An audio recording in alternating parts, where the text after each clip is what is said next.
What can a humble gentleman like myself do for you lovely ladies? Ah, you could join me on this bed. You're gonna find out why they call me the Ice Queen in a second. It's very comfortable and there's plenty of room for both of you. I'll follow your lead on this one, princess. Are you encouraging me to be bad? Not that bad. Princess, of course, such a beautiful lady could only be a princess. You know what, you are a pervert, but at least you're vaguely smooth talking. Look at the noble way you hold up the tray. We're trying to be good. Throwing the tray at him is not good. Your wish is my command and my fate, my sweet princess. If you want, you can have him. I'll pass, thanks. Oh, he's awake now. Another lovely lady has entered my chambers. We're all going to vacate it very quickly. I don't think my heart can handle the perfection of 3 of you at once. Parfait's the kind of person to fall for this cheap nonsense. No, she's not, apparently. Definitely not. I think I know how Casanova here got these hedge injuries. Some lady decided she'd had enough of his rubbish and wanted to punish him. Delora, patience. He may not be right. He may not even be in the right state of mind right now. He did take injuries to the head, after all. Oh, what? This person is completely timid and normally frigid as hell. And suddenly a bang to the head and he's as perverted as hell. The man finally stops to just look at me. He narrows his eyes and stares so hard I almost want to slap him. What? You're familiar. But no, it's impossible.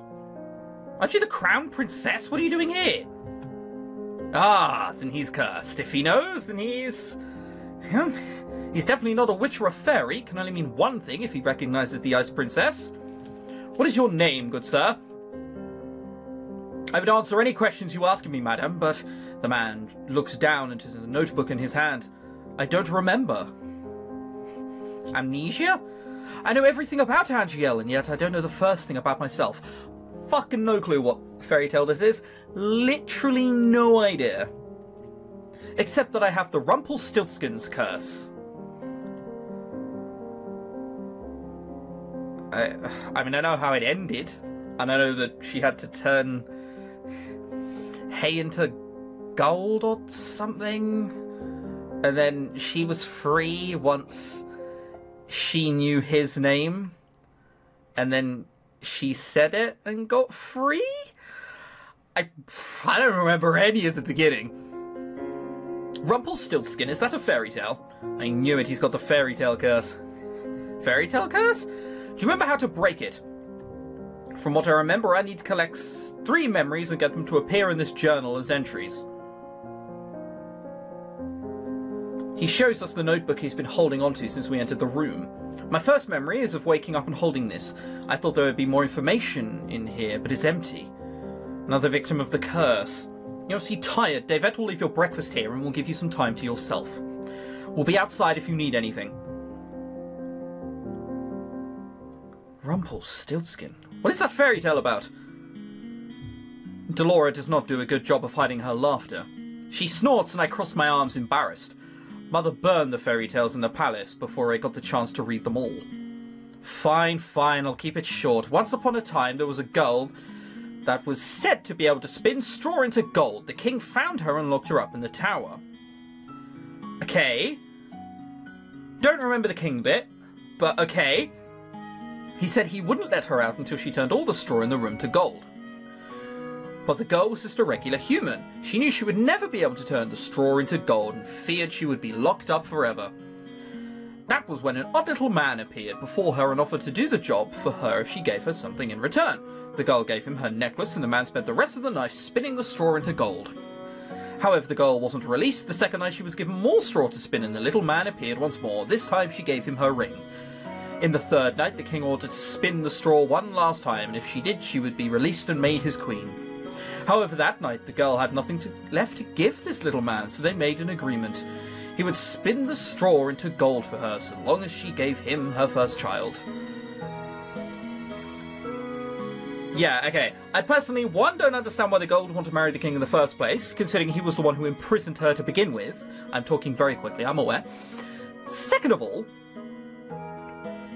Why the fuck would you want a child? You could just adopt one. Unless they didn't let you.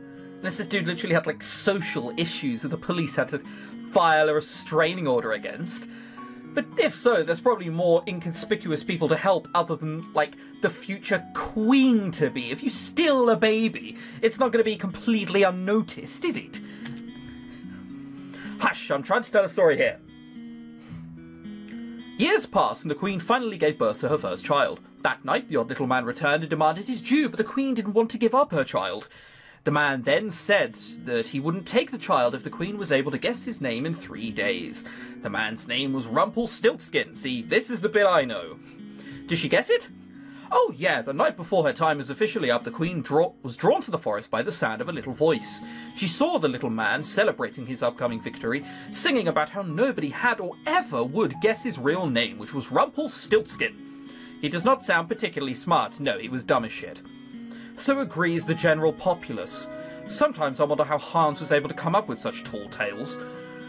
Well, the Marchin is opening soon. I expect another busy day.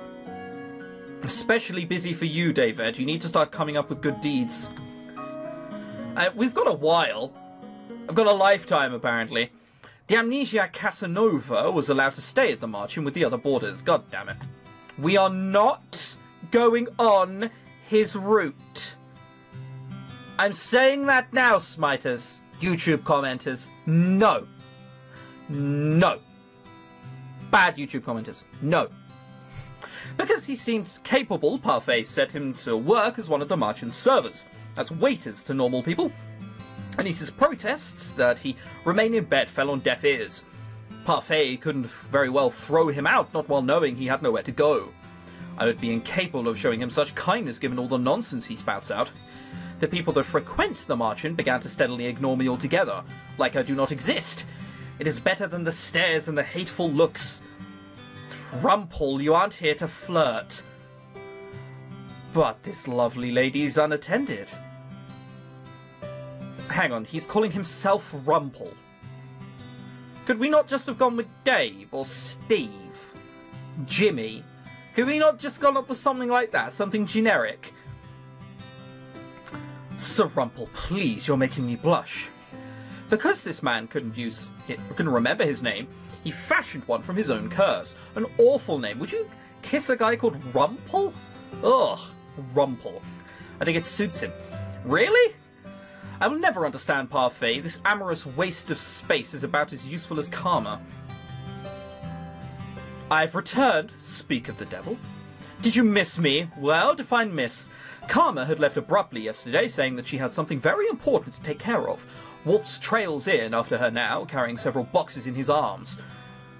Why am I carrying all these? Because you made me run the errand for you at the toy shop the other day. And because gentlemen carry things for ladies. Even though you're a he and he's a she. I'm going to drop them now. Those boxes contain very important contents. Welcome home, Miss Karma. It's nice to see you survive the trip, Waltz. Thank you, Anise. I have no idea what they're going. Could you at least, like, open the box so we can see what's inside? So this is our new housemate. We have not had the opportunity to meet. I am...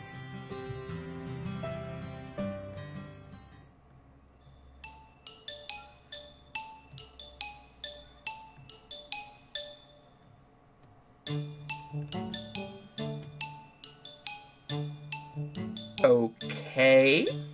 We are all very surprised when Rumpel decides to reach out and grab Karma's hand. My life before this moment has been depressing monochrome. Now that you have entered my bleak existence, I see everything in beautiful blazing colour. And nothing shines more brightly, more vividly than you. He's gonna punch you. I am Rumpel, my sweet. Let us talk of marriage. That is starting quite quickly, though, isn't it? Not even dinner.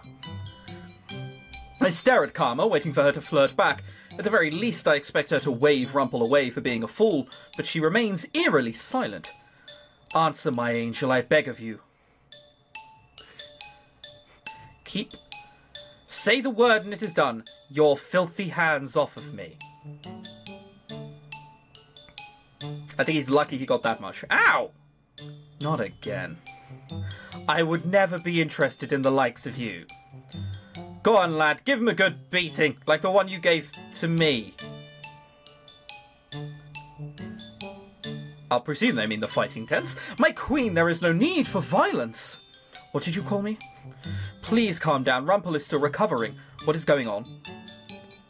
Karma is a man. Doesn't take too kindly to be flirted with.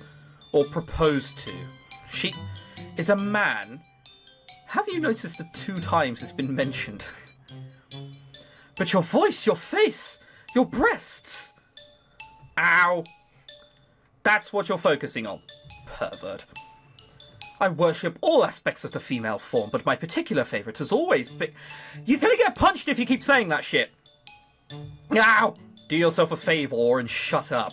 I would never have known, but why did he do this? Oh, it's another fairy tale curse. It was a man who was turned into a woman.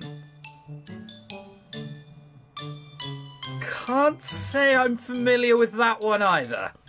Don't look at me like that. I have my reasons. Is it because of your curse? Yes. I am undone. My heart is in pieces. You knew him for 10 minutes.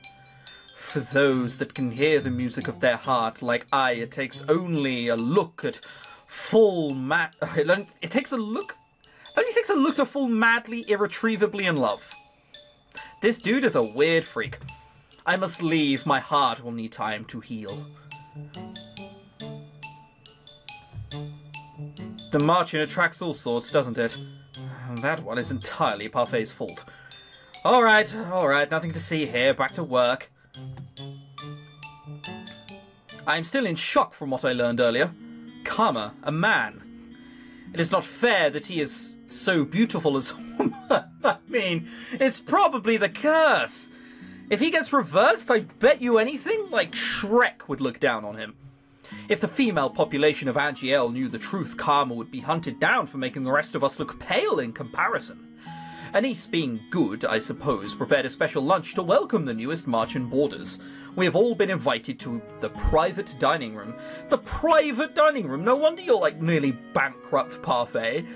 A private dining room. Okay, actually, let's see how big the room is and how grandiose it is before we judge. Excuse me, is Lady Parfait here? Prince Rod, perfect timing. Please join us for lunch. I only came here to talk to you, Lady Parfait. But I'm hungry and I've no wish to make you wait while I eat. Come join us. Please, Your Highness, I've made too much as usual. You must help us finish. Very well.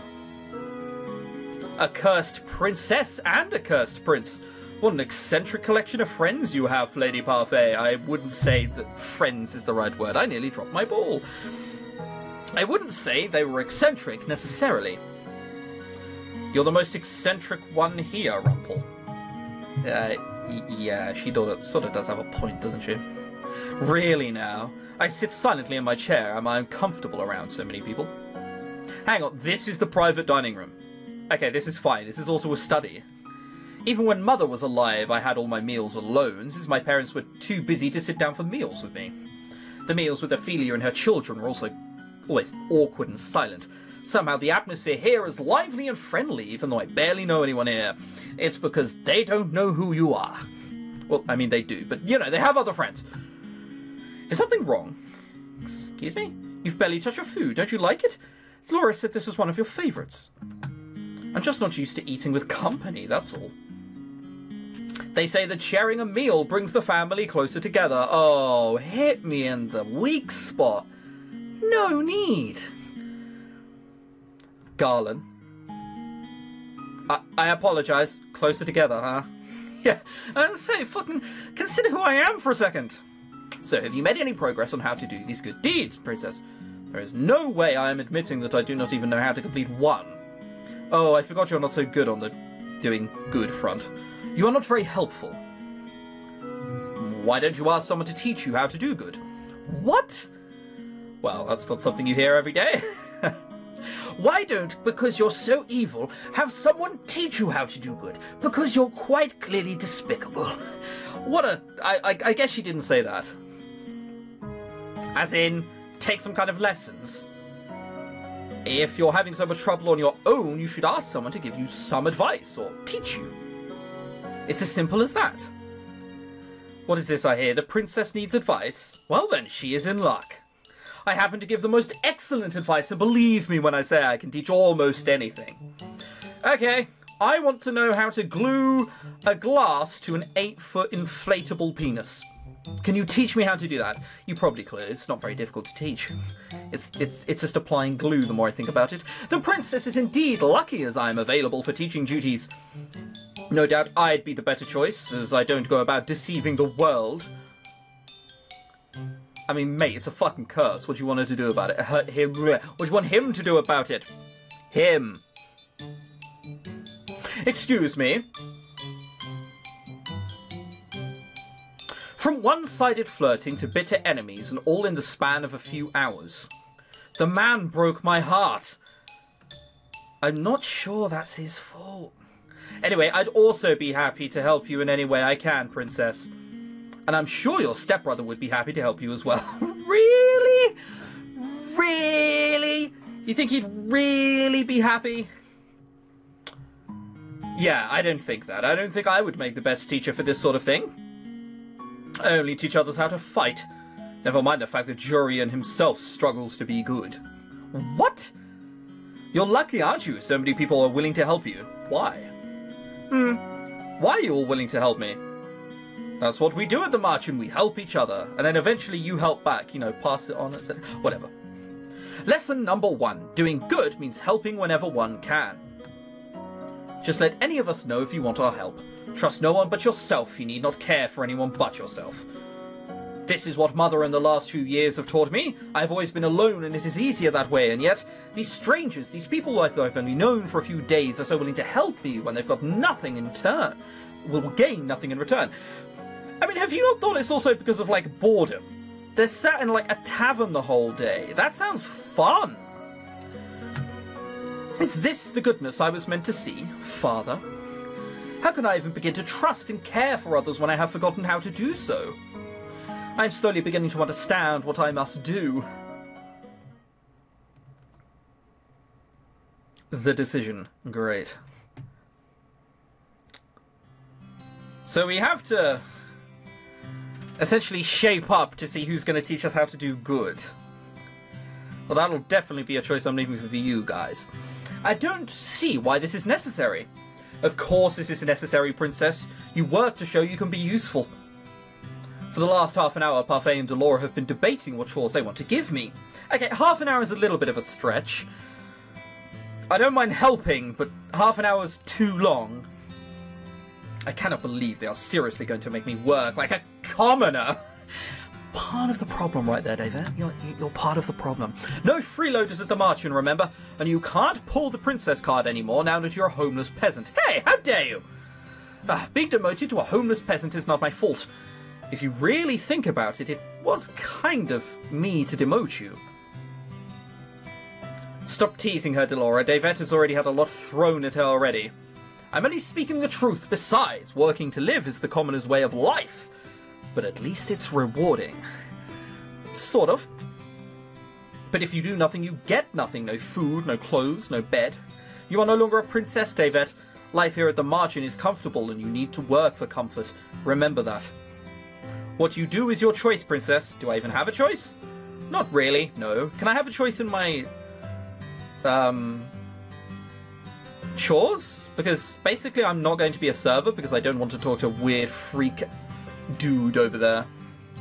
Let's see. How about cooking duties? No way, she'd burn a salad. She could be a receptionist. Then we'd lose all of our customers.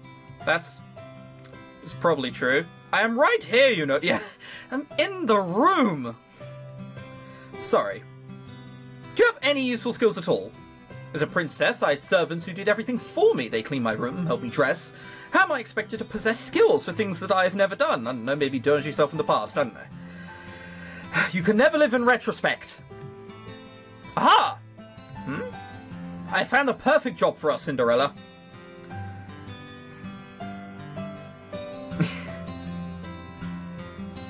She's gonna make us clean. Davette will be in charge of sweeping the Marchin floors. What? Perfect. Even she should be able to do that. Could you, Princess? I refuse. But look, I even put a cute little ribbon on the broom just for you. It's your very own special broom. I don't think it's the broom that's the issue. A princess does not clean. Hard-headed as ever. Don't worry, I have a fix for this. Suddenly, the broom flies in my hands. I am pulled helplessly along as the thing begins to sweep the floors. I try to pull my hands away, but they may as well be glued to the broom. They do not budge. What have you done? She's making you clean. You should be thanking me. I'm helping you with your duties. This cannot be done every time. This would take forever. Delora, isn't this a little too much? Oh, nonsense. The princess is learning useful new skills. Mr. Broom will teach her everything she needs to know. If the floor is dirty, Mr. Broom will come to life and start sweeping, and it will not stop until the floors are spotless. What? Come on, Parfait, we've got time for a cup of tea. But she'll be fine. A little sweeping never killed anyone. I mean, what? Even at like 4 AM, if it starts to get a little dirty, I'll be flung out of bed and made to sweep. I hope there are some other rules around this. You are dreadful. Enjoy your time with Mr. Broom. If we're going to be equated in such a way, I don't want to call him Mr. Broom. Wait! Did they really just leave? Hey, slow down! The broom begins to sweep faster. Despite my protest, I'm still forced like a puppet to sweep the floors with grudging tenacity. That's not what sweeping makes it look like. That's what mopping makes it look like. Just saying. I can barely catch my breath after that.